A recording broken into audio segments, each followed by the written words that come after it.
ખેડા જિલ્લામાં હાઈવે ઉપર 1 કરોડની રૂપિયાની સનસનાટીભરી લૂંટ ચલાવી 4 શખ્સો ફરાર। ખેડા જિલ્લામાં 1 કરોડ રૂપિયાની લૂંટ ચલાવવામાં આવી હોવાના બનાવો સામે આવ્યા છે, જેના પગલે પોલીસે સઘન તપાસ હાથ ધરી છે। ટાઉન પોલીસ સ્ટેશનમાં પીઆઈ એચ.વી. સિસારાએ જણાવ્યું હતું કે અમદાવાદના વેપારીએ ત્યાં છેલ્લા 10 વર્ષથી હસમુખભાઈ ડાભી નોકરી કરે છે।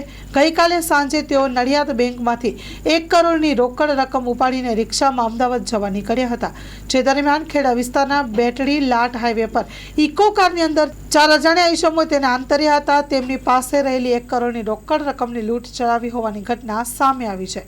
પોલીસે આ અંગે ગુનો દાખલ કરી ફરિયાદીની પૂછપરછ પણ કરવામાં આવી હતી અને વધુ તપાસ હાથ ધરી છે। Story report by Vikramsinh Zala, Naroda.